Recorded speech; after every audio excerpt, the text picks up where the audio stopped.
The bell above the cafe door jingled soft and steady always. At the same time, every morning at 7:45 a.m. without fail, she walked in, small, stooped, always in the same pale blue coat and floral scarf, no matter the weather. Most customers didn't notice her, but Grace, that's what the baristas called her, had been coming to Millie's diner for over a decade. She always ordered the same thing: 1 cup of black coffee, 1 slice of toast, $1 tip, no more, no less. At first, Millie, owner of the cafe, had assumed Grace was just another quiet senior passing through town. But 10 years was a long time, and Grace never missed a day. Not for snow, not for rain, not even during the power outage that left half the town dark for a week. Grace still showed up, smiled gently, and left her usual $1 tip out in crisp bills. No one ever really talked to her, beyond a polite greeting. She sat at the same booth in the corner, read the newspaper, folded it neatly, finished her coffee, then left. Always the same rhythm, always the same ritual, and always that single dollar bill placed face down under the edge of the coffee cup. One afternoon, a new waitress, Lena, asked curiously, "Why does she always leave the same tip?" Millie smiled. "It's just her thing. Been that way for 10 years. Lena raised an eyebrow. "Has she ever talked about herself?" Millie shook her head. "Not really. Just small talk. She's polite, quiet, but kind. She seems lonely." "Maybe," Millie said softly. "Or maybe she just likes routines." Then one Tuesday morning, something changed. Grace didn't show up. Millie noticed immediately. At first she thought maybe Grace was sick or running late. But by 9 a.m. her usual booth sat untouched. No toast, no newspaper, no quiet presence. The next day, still nothing. And the day after that, nothing again. A week passed. Then 2. Still no sign. Millie finally called the local senior center, asking about Grace. But they had no records, no emergency contact, no address on file. Almost as if she had simply vanished. Then, on a rainy Thursday afternoon, as Millie was wiping down Grace's usual booth out of habit, she spotted something odd under the table. A dollar bill, face down, just like always. But when she picked it up, she noticed the corner of a small folded note sticking out beneath the edge. With trembling fingers, she unfolded the note, and what she read changed everything. Millie held the note delicately, as if it might disappear in her hands. The handwriting was faint, shaky, but clearly written in ink, not pencil. She could tell it had been placed with intention. The message read, "To whoever finds this, if I'm gone, please don't be sad. You gave me something I hadn't had in years, a reason to get up. Thank you for the coffee, the warmth, and the silence. You reminded me that I was still part of this world." There was no name, no return address, just a small heart drawn at the bottom. Millie sat in the empty booth for a long time, the folded note resting on the table, like a whisper from the past. She thought of Grace, always quiet, always alone, and realized something that stung deeper than she expected. They had served her for 10 years, but no one really knew her. She had come in like clockwork, smiled, tipped exactly $1, and left. But this note, this single hidden message, carried the weight of 1,000 conversations never had. That evening, Millie pulled out a box from under the counter. It was filled with tip envelopes, rubber bands, receipts. She wasn't exactly sure why she checked. Maybe curiosity, maybe instinct. But after flipping through a few old receipts, marked Grace, $1 something caught her eye. One bill looked different. When she pulled it out, she saw it had a faint crease, folded in the exact same way as the note. She unfolded it and gasped. Another message, written inside the folds of the bill, in tiny script. Day 84. Still here. Thank you for the smile today. Millie's heart jumped. Day 84. Was she counting the days? She rushed to the back office, where she kept old security footage on a cloud drive. With shaky fingers, she typed in the date from the receipt 84 days after Grace first started coming. And there she was, sitting in the same booth, smiling slightly as Lena refilled her cup. And for a split second, Grace glanced at the bill in her hand and slipped it under the cup with care. Millie leaned back in her chair. This wasn't just a tip. It was a diary, a quiet hidden journal written in dollar bills. And now, she had to find more. Millie didn't sleep that night. She sat at her kitchen table until sunrise, poring over every receipt, every note, every dollar bill she could remember keeping. Most of the tips were long gone, cashed, banked, or handed off to staff. But Millie had a habit of saving odd ones, creases, misprints, bills with writing. And now that odd habit was revealing a hidden legacy.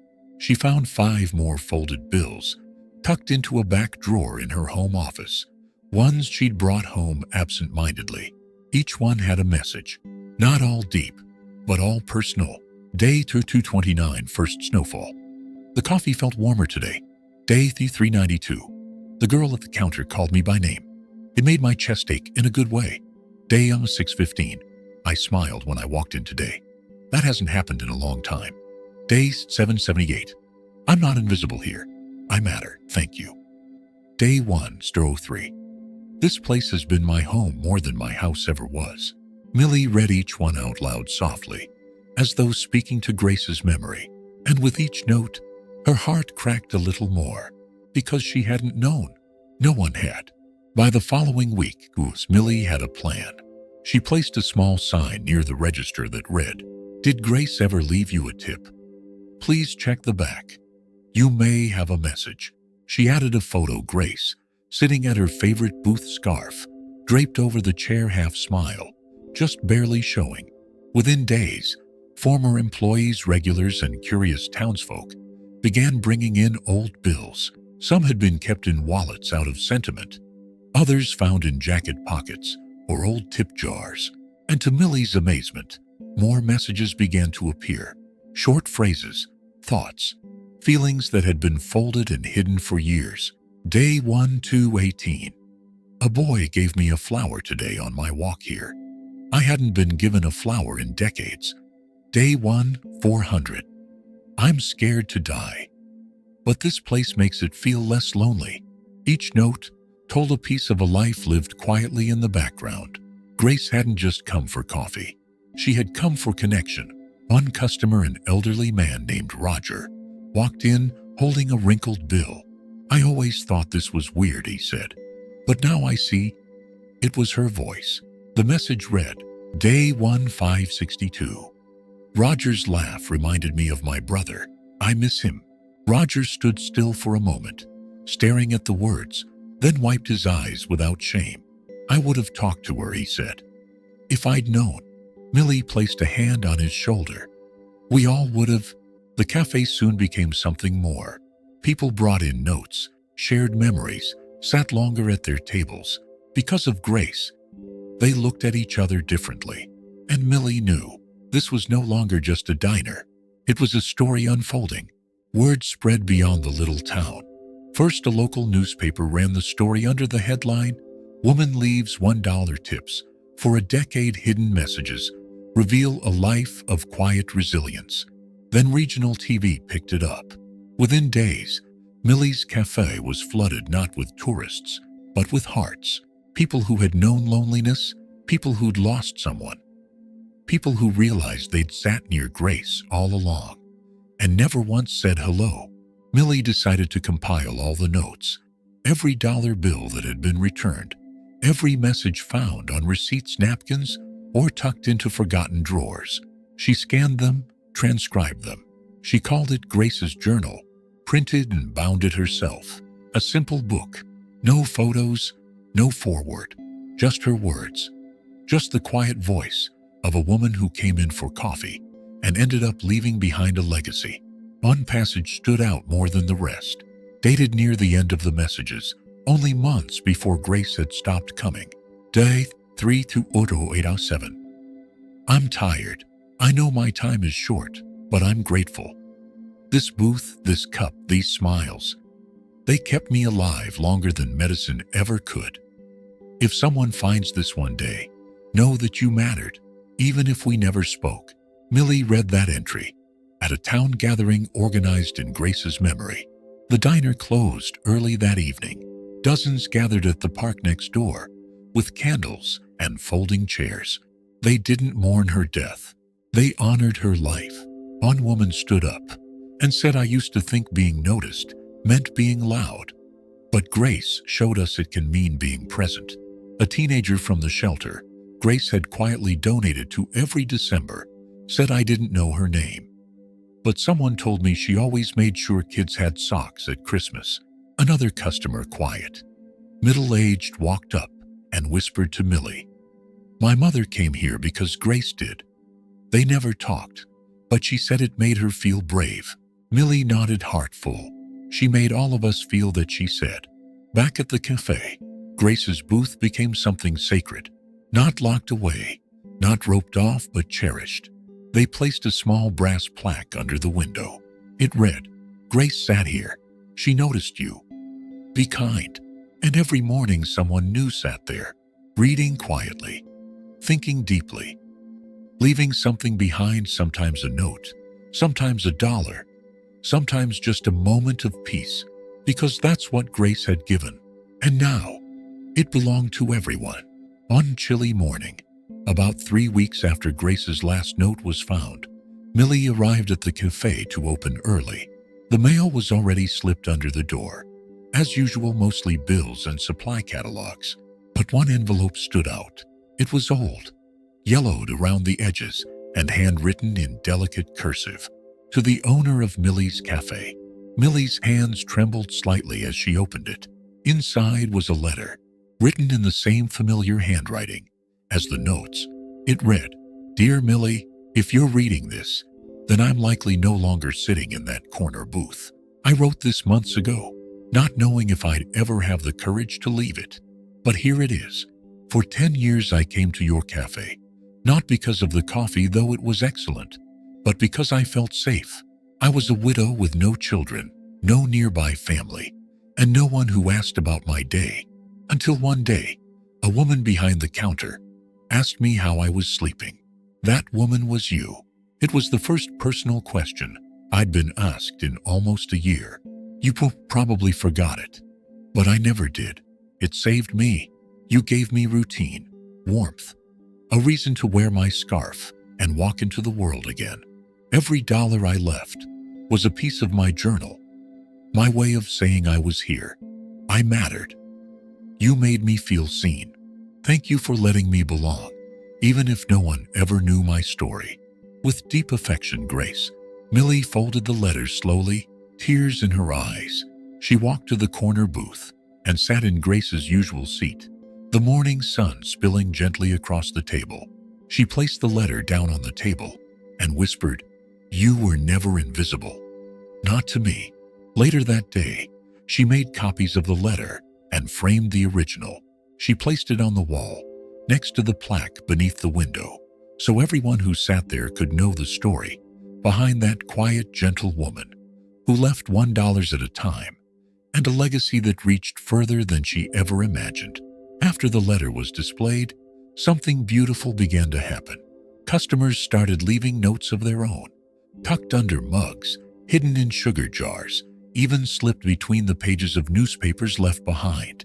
Some were just simple thank yous to the staff. Others were small confessions, quotes, or reflections.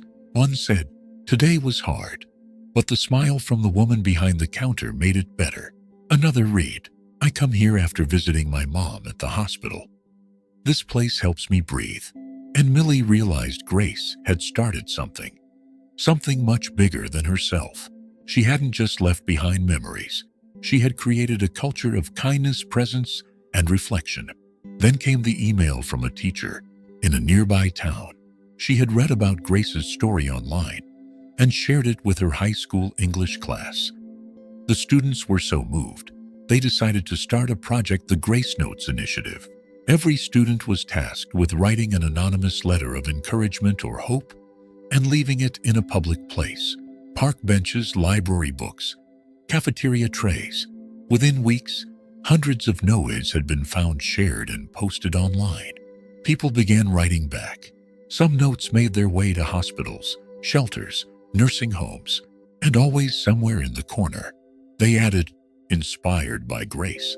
Millie sat one evening reading through dozens of these letters. Her cafe had become more than just a small-town diner. It had become the heart of something sacred, because one quiet woman dared to speak through silence. Tyler, one of the young staff members who'd been working at Millie's for only a year, approached her that night. "I used to think this job was just making coffee," he said. "But this place, it heals people." Millie nodded, a soft smile on her lips. "Grace showed us how. We're just following her lead." He paused, looking at the empty booth in the corner. "Do you think she knew this would happen?" "No," Millie said, eyes glistening. "I think she just wanted to be remembered." He glanced back at the booth.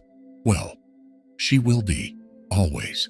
And with that, they turned off the lights, locking up for the night. But the glow of Grace's story continued to shine far beyond that corner booth. Spring came early that year. The trees lining the cafe bloomed, pink and white petals scattering across the sidewalk like little blessings. It had been months since Grace's last visit, and yet, in a way, she had never left. People still asked about her. Some came just to sit in her booth.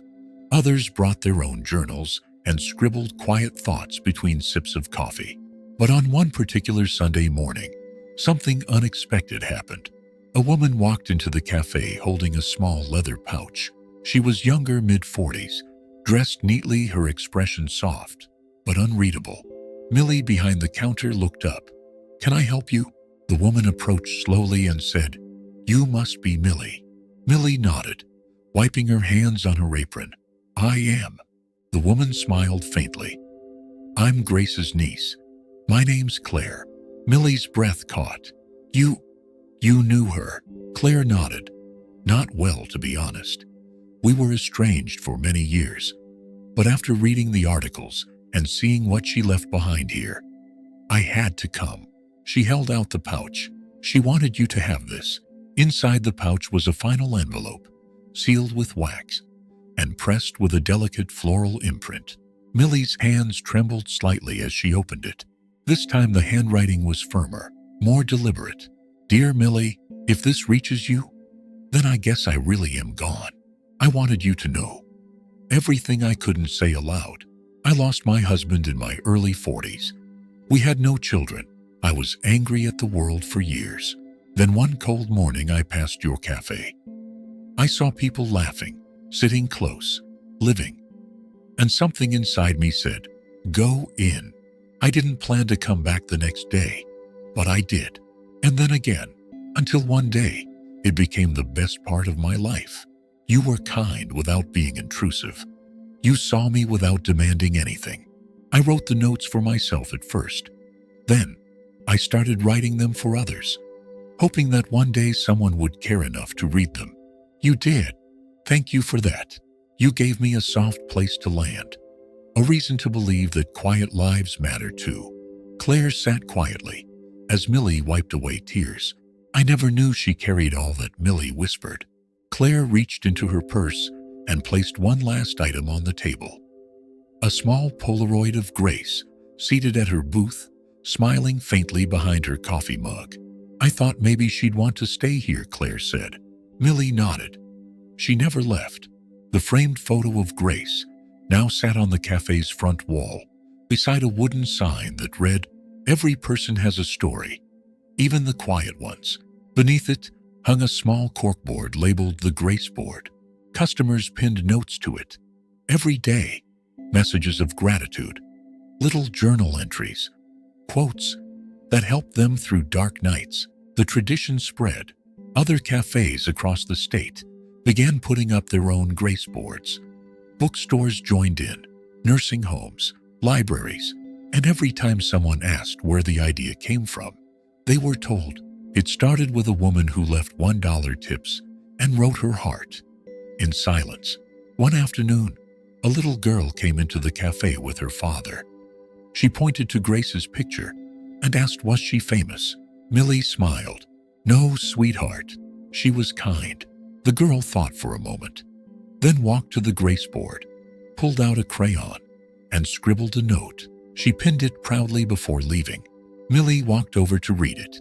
In shaky handwriting it said, "Dear Grace, my grandma is quiet too, but I think maybe she has a big story. I'm going to ask her. Love, Ellie." Millie's heart swelled, because Grace hadn't just left behind folded notes and coffee memories. She had started conversations between strangers, families, and generations. That night, as Millie closed up, she placed one last dollar bill under Grace's old coffee cup. No note this time, just the bill, because now everyone knew what it meant. If this story warmed your heart, don't forget to like, comment, and subscribe.